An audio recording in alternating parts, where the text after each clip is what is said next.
Oh.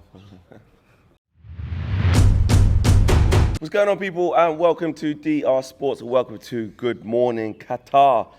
Another day of fixtures goes by. Yesterday was our anniversary. I think we'd been here a week. I make it out to be Saturday now. Am I correct in saying that? I think you'd be right in saying that. Flex, Nobody knows for sure because the days are just rolling into one. There is football galore, a crazy amount of games. And yesterday was a weird day. There's not much to talk about this particular fixture, but England against the USA, 0-0, 90 minutes that we will not get back of our lives. 100%. The question I've got, who keeps James Corden now?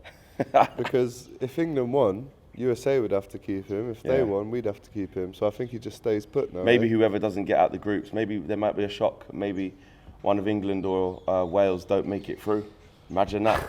England or USA don't make it through. Whoever don't make it through, you're stuck with him. Well, listen, Iran yesterday pulled up a massive upset and beat Wales. Big up to them. What game that was as well. They've still got a chance to qualify now. Exactly. Let's not write them off, but I would say maybe the worst set of games in the World Cup so far in terms of action. I mean, Qatar, the host nation, are out, lost both games. Ecuador got a good draw against Netherlands, though, to be fair. That's Enner fair Valencia enough. scored again.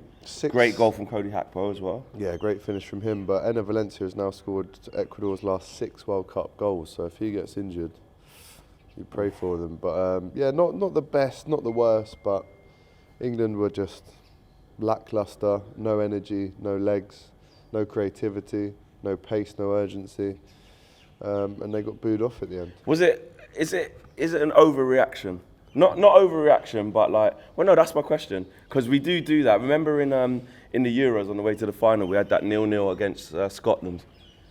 And after that game, everyone was going, the South, this is what I mean. I think if you don't score in a game... And that was at home. Yeah, I think if you don't score in a game, then this reaction is going to happen. Whether it's overreactionary or not, I don't know. But we've seen other creators say that there needs to be a mid-tournament sacking. Big up Rory Jennings. Like Rory, big up to Rory.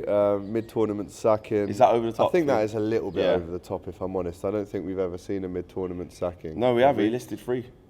Oh, if we have, then fair enough. He was like, I think Saudi Arabia. Facts. So he said he listed 3 countries. He must have gone on Google and looked them up before he tweeted that. He would have checked. He would have done his due diligence. I don't think that's a realistic shout. I understand the frustration, 100%. I know Rory's maybe been on Southgate's back for a while. But yeah, you don't like Southgate. But not the most entertaining game ever. Obviously. It's that reminder. Won't get back. It's that reminder, innit, that just those types of performances are just around the corner. I was with some guys yesterday. Doing a show before we did this, and they said, England, we're going to win 4-0, and we had to do a top 10, and I had England as, even at third, I'm still a little bit, not deluded, but I'm still a little bit but England can beat anyone on their day. So I had England at third best. I'm like, come on, Flex. No, I'm like, we beat Iran 6-2, and all of a sudden, you man are like, do you know what I mean? It's all coming home, after one game. Yeah. And I think we saw that about the level of Iran. To be fair, look what they've done to Wales, though, but then to have to go against a team who puts it on you a little bit, it's not us. So do you think Wayne had been drinking too much Hennessy? Did he actually? Oh, look at that! I thought he actually meant Wayne. To be fair, in terms of because Wayne Rooney actually predicted I think we was going to win 4-0. Might as well have had Wayne Lineker up front yesterday. Yeah, Jesus, 100%.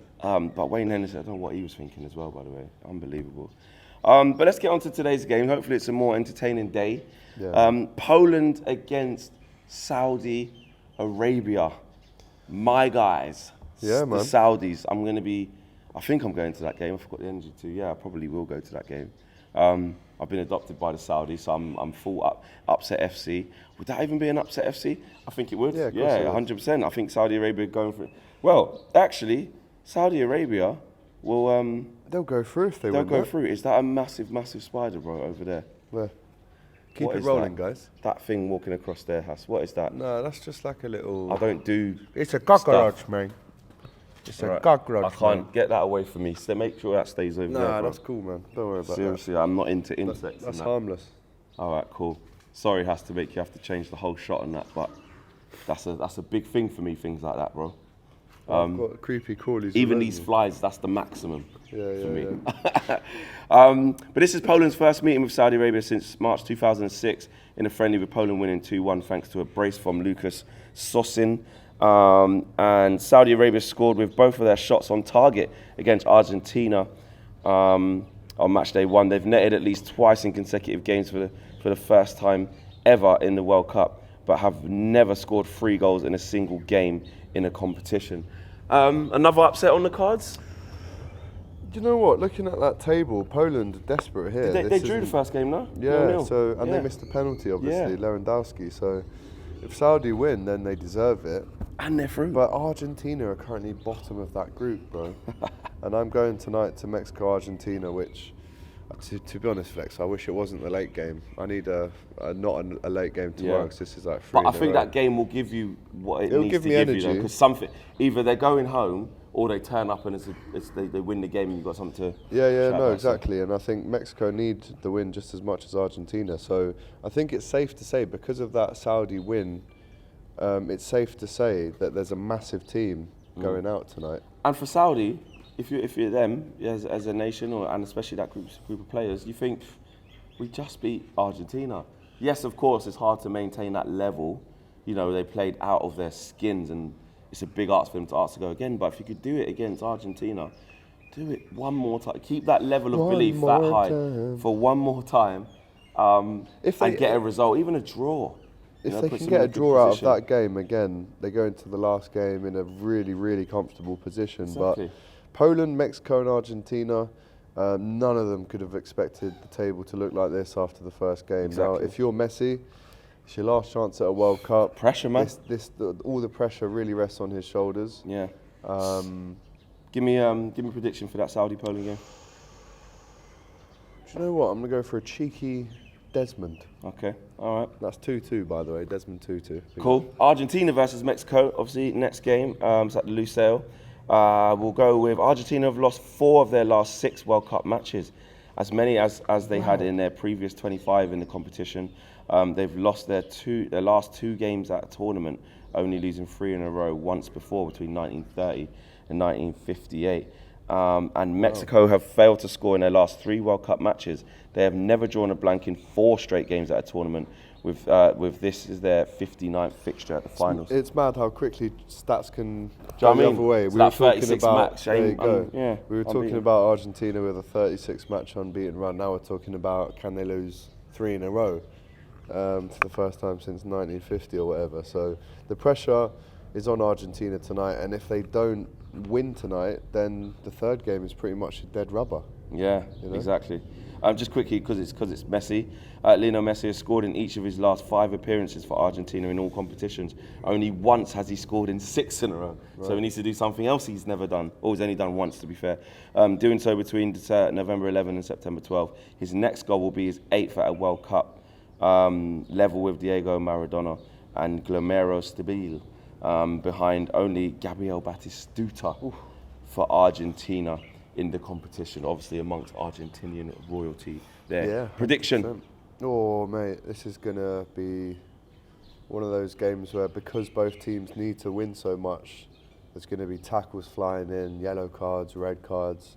I can see it all. Do you remember that 2006 Holland versus Portugal game when there was about 4 red cards and about 15 yellows? Yes. I think we could see one of those tonight.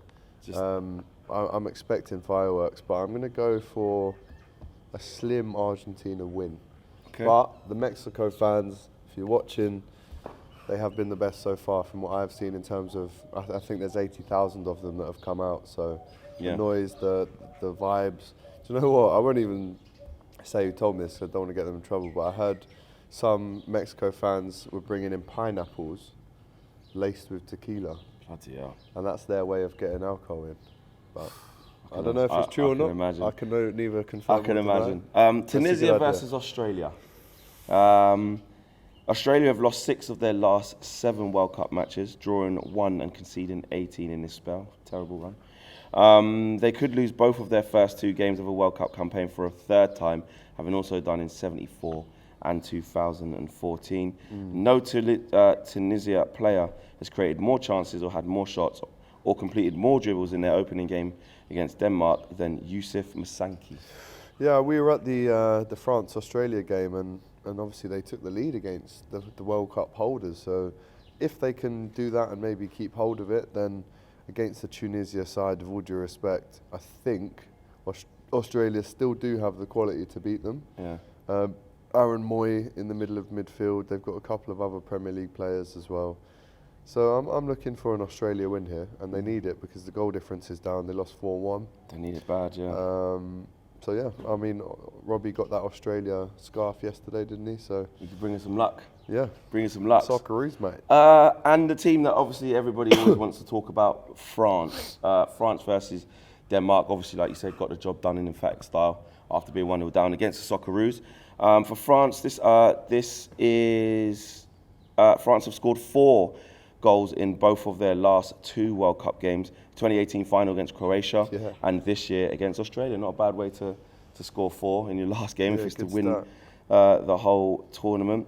And Denmark have kept a clean sheet in 3 of their last 5 World Cup games, just 1 fewer than they did manage in the first 16 games in the competition. However, they've also failed to score in 2 of their last 3 at the World Cup, as many times as in their first 18 games. We'll do the who knows wins in a second for this, because this is Abby and Lee's picks. But just your thoughts on France and obviously winning this game, and they're comfortable. Yeah, France should win this game, but let me just touch on Denmark, because if you go through their squad flex, they're littered with Premier League or ex-Premier League stars. You've got Kasper Schmeichel, Simon Kjaer, Joachim Andersen, who plays for Crystal Palace, Andreas Christensen, you've got Thomas Delaney, Christian Eriksen, Damsgaard, Norgard, who we've seen at Brentford, Højbjerg, Martin Braithwaite, Poulsen as well. So they've got very good players, and if you cast your mind back to when England played them in the Euros, it was a really tough game. Man. It was at the quarterfinals. Yeah, quarters, I think, yeah. So Denmark are going to be no walkover. Only 1-0, I think. I think it was, yeah. Or it might have been 2-1 or something like that. So Denmark are going to make this really difficult for France, but at the end of the day, maybe I'd edge toward a Denmark win, but if it's against France, especially after what I saw from Mbappe, Giroud and Griezmann the other night, then you might be in for a long night. But you never know. Could be an upset. Could be an upset, but I will go for a very slim France win. This is the game that Abby and Lee have done their DR Sports prediction battle on who knows wins. Remember, £125,000 just to be won in the group stages. The prizes to be won on every single World Cup game. It's only £1 to play. And remember, you don't have to get every single question right. Beauty. You just need to get most of them right. So hit the link in the video description below. Or there's going to be a QR code as well that you can scan on the screen. Either way, you can get involved. Here. Roughly around right where AGT's pointing. Yeah. Let's go through their picks. Abby and Lee. So Abby's gone for France half-time result. Lee has gone for a draw half-time result between these two teams. Let me pick out some of the other ones. France to Griezmann or Eriksen to have an assist. Abby's gone yes, one of those two to have it, and Lee's gone no, doesn't think any of those two. He's a bit of a pessimist, isn't he? He is, and you know what? He should have a lot of love for Olivier Giroud, but he's Giroud to score at any time. Lee has gone no. See, I can't agree with that. No. He went to Chelsea, and I don't like it. Do you know what? Giroud is so criminally underrated, man. What a player. Yeah. What Scores goals for fun, mate. Absolutely. And do you know what? If you actually look back, I think he was rejected by... He was playing in like the third tier of French football at the age of 21. Yeah, so later on. And he's what, 36, something like that, maybe 30, 35. What a guy, man. I was talking to the French fans the other night and they think he's the best. Yeah, and he's proving it. And he's France's all-time leading goal scorer. It's crazy, isn't it? When you think of the forwards, right? The strikers that France have possessed, from David Trezeguet to Anelka to Henry, Cisse. You know, unbelievable forwards that they've Benzema, had at you know, look at Benzema, but obviously he spent so much time out of it. Fair enough. Yeah. And for Giroud to come up against that company like that, unbelievable. Abby's gone Giroud to score at any time, yes. But probably the most normal one actually is the full-time result. They've both gone for a France win. So remember, who knows wins, you guys can get involved. Try and beat them, guys. Exactly. Try and beat them. See if you know more than them. And there's £125,000 Yeah, that's to be better. won. Like I said, just here in the group stages. It's only £1 to play. Don't have to spend extreme amounts to get involved. So link is in the video description below. Links in the video description below. And you guys can get involved with that. Let's have a good day today, man. I'm with the Saudis. I'm going to try to continue upset FC. We've had a little bit of a pause from Ghana. Then yesterday, I think Iran-Wales, there wasn't really an upset there. USA didn't beat England. There wasn't anything else really. Ecuador didn't come back and beat the Netherlands. So no upsets yesterday. Will we get some today at Upset FC? We'll find out. So guys, smash a like on the video, subscribe to DR Sports if you are new to the channel, and we'll see you again very soon on the next video. Peace.